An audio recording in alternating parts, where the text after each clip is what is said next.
लखनऊ में ताबड़तोड़ पोस्टर वार जारी है। बीजेपी ऑफिस के बाहर समाजवादी पार्टी पर तंज कसने वाली होर्डिंग लगी है, तो विधानसभा के सामने जीतेंगे तो लुटेंगे स्लोगन के साथ सपा नेताओं की फोटो वाली होर्डिंग भी लगी है। भाजपा नेता शम्सी आजाद की तरफ से यह होर्डिंग लगवाई गई है। रिपोर्ट आपको दिखाते हैं।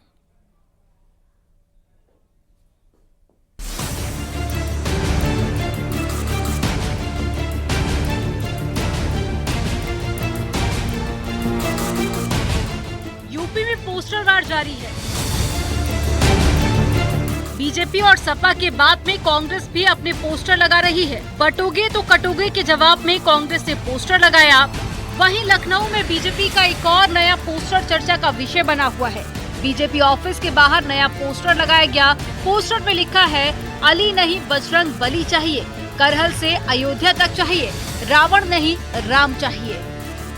लखनऊ ही नहीं, अयोध्या में भी पोस्टर लग रहे हैं। लखनऊ में सपा कांग्रेस के बाद अब अयोध्या में बीजेपी नेता ने शहर में कई जगहों पर होर्डिंग लगवाई है। होर्डिंग में लिखा है, न बटेंगे न कटेंगे, महाराज जी के साथ 2027 में डटेंगे। वहीं महाराष्ट्र में प्रचार करने पहुंचे सीएम योगी ने एक बार फिर से विपक्ष पर करारा हमला बोला। सीएम योगी ने कहा कि मेरे लिए देश और सनातन पहले है, पतवार वही होते हैं, जहां बटे हैं वही कटे हैं। जिस हैदराबाद के निजाम के रजाकारों ने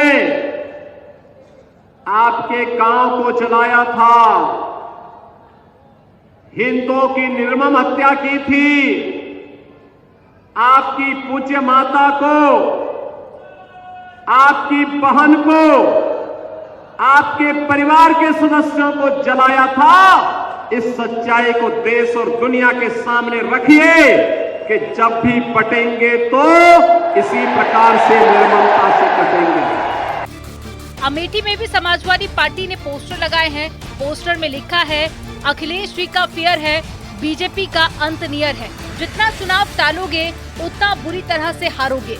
2027 के सत्ताधीश अखिलेश यादव सपा लगातार पोस्टर के जरिए से अपने लोगों में मनोवैज्ञानिक तौर पर ताकत देने की कोशिश कर रही है और बीजेपी के खिलाफ विभाजन की राजनीति करने का आरोप लगा रही है। जो भाजपा सरकार है, इनको यही राजनीति आती है, सिर्फ समाज में विभाजन करके ही ये वोट बटोरना चाहते हैं और वही इनके नारों में भी दर्शा रहा है। तो इन लोगों की राजनीति, जो नफरत की राजनीति है, उसी को हमें खत्म करना है। हम प्यार से सबको जोड़ना चाहते हैं और ये सिर्फ लोगों को नफरत से तोड़ना चाहते हैं। यूपी में 9 सीटों पर हो रहे उपचुनाव को लेकर मंत्री ओम प्रकाश राजभर ने बड़ा दावा किया। उन्होंने कहा कि 9 सीटों में से सिर्फ 3 सीटों पर लड़ाई है, करहल, कुंदरकी और सीसामऊ। बाकी सभी सीटों पर एक तरफा जीत हासिल करेंगे।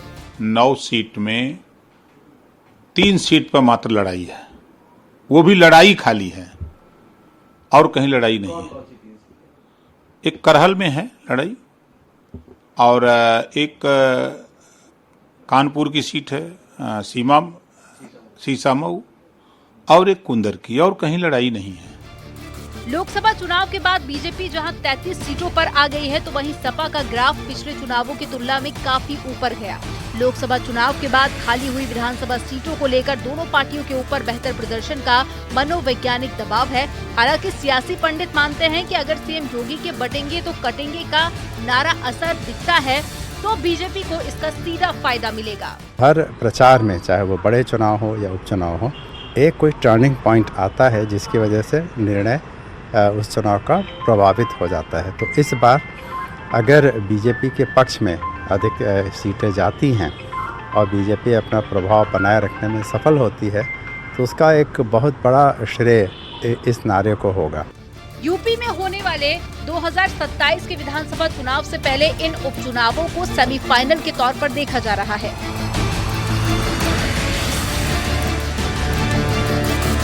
पोस्टर वार में बीजेपी और सपा के साथ में अब बीएसपी भी कूद चुकी है। अब देखना होगा कि जनता किसके नारे को अपना वोट का आशीर्वाद देती है। न्यूज़ 18 के लिए ब्यूरो रिपोर्ट।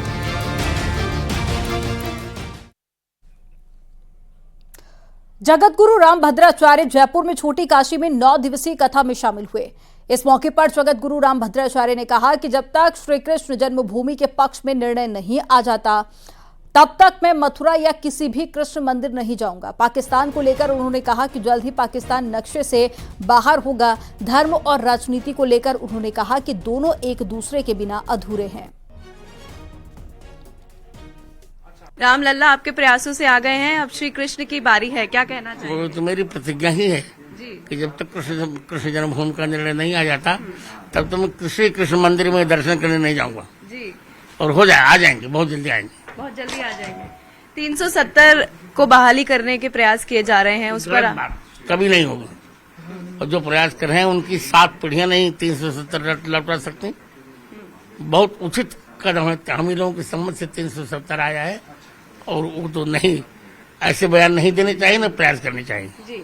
आपने कहा कि पाकिस्तान जो है जल्द ही नक्शे से ही बाहर हो जाएगा। बिल्कुल, हम प्रयास यही करेंगे, हो जाए जी। हमें नहीं सहन हो रहा जी। आजकल सरकारें जो है धर्म की राजनीति कर रही है, धर्म को टूल बनाया जा रहा है, उस पर आपका क्या मानना है? नहीं, देखिए, राजनीति और धर्म का एक ऐसा संबंध है। क्या नाम आपका? पहले अपना नाम बताइए। महिमा जैन। महिमा जैन विवाहित है कि अविवाहित? अविवाहित। अच्छा, जैसे पति का पत्नी से संबंध होता है उसी प्रकार धर्म का राजनीति से संबंध है। धर्म पति है और नीति पत्नी है। पति के बिना पत्नी विधवा होती है, पत्नी के बिना पति विधुर होता है। इसे धर्म को राजनीति से अलग नहीं किया जा सकता। आपने कहा कि लोगों ने साथ नहीं दिया कमल का, उपचुनाव हो रहे हैं, तो थोड़ा अच्छा नहीं लगा। अब मंगल होगा। अब मंगल होगा, मतलब इस बार जो उपचुनाव हो रहे हैं उसमें कमल खिलेगा? बिल्कुल खिलेगा, चकाचक रहेगा। रामभद्राचार्य के इस बयान पर समाजवादी पार्टी ने निशाना साधा। सपा प्रवक्ता मनोज यादव ने कहा कि ये काम गृह मंत्री का है, कौन सा देश नक्शे में रहेगा कौन सा नहीं। रामभद्राचार्य बोल रहे हैं तो उनको गृह मंत्री बना देना चाहिए। काम गृह मंत्री का है कि कौन सा देश नक्शे में रहेगा कौन सा नहीं रहेगा। तो मैं तो यही कहूँगा, अमित शाह जी गद्दी छोड़िए, रामभद्राचार्य को गृह मंत्री बनाइए। आप पीओके ले नहीं पा रहे हैं, वो पाकिस्तान को नक्शे से मिटा दे रहे हैं, कितनी अच्छी बात है। वो अलग बात है कि वो दुनिया देख नहीं सकते हैं, शायद जन्मांध अंधे हैं वो, लेकिन सोचिए उनकी इच्छा शक्ति कितनी प्रबल और तीव्र है। अमित शाह जी इस्तीफा दीजिए, और जैसा भी भद्राचार्य कह रहे हैं उनकी मर्जी है, उनके ऊपर कोई संवैधानिक दबाव थोड़ी नहीं कि कहाँ जाना कहाँ नहीं जाना है। जहाँ मर्जी हो जाओ और जहाँ मर्जी हो ना जाओ। महाराष्ट्र में हेलीकॉप्टर चेकिंग पर सियासत गरमाई है और डिप्टी सीएम अजित पवार के हेलीकॉप्टर को चेक किया गया। चुनाव आयोग और पुलिस ने अजित पवार के बैग चेक किए हैं और उद्धव ठाकरे ने हेलीकॉप्टर चेकिंग पर सवाल उठाए थे। तो एक बड़ी खबर आपको बता रहे हैं, हेलीकॉप्टर चेकिंग को लेकर महाराष्ट्र में राजनीति शुरू हो गई है। तो ये तस्वीरें आपको कुछ दिखा रहे हैं जहां हेलीकॉप्टर के अंदर चेकिंग की जा रही है, साथ ही डिप्टी सीएम अजित पवार के बैग भी चेक किए गए।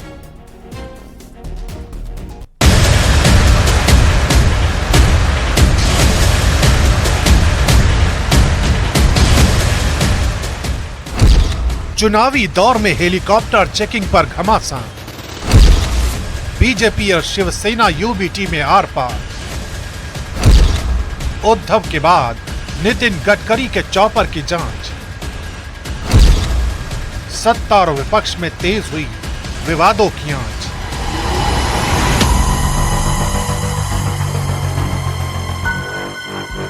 महाराष्ट्र विधानसभा चुनावों की तारीख जैसे जैसे नजदीक आ रही है, वैसे वैसे सियासी तपिश भी जोर पकड़ती जा रही है।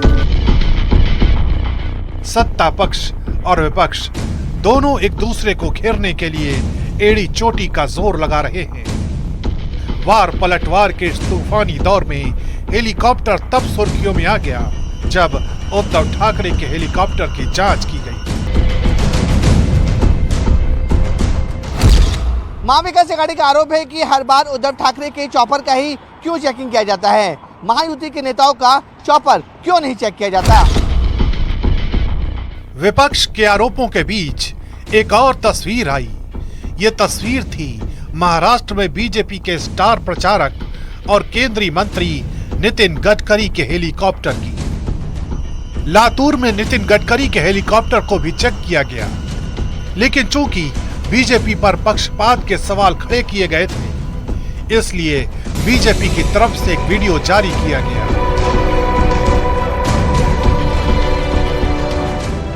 यह वीडियो 5 नवंबर का था, उस वक्त का जब कोल्हापुर एयरपोर्ट पर चुनाव आयोग ने डिप्टी सीएम देवेंद्र फडणवीस का हेलीकॉप्टर चेक किया था।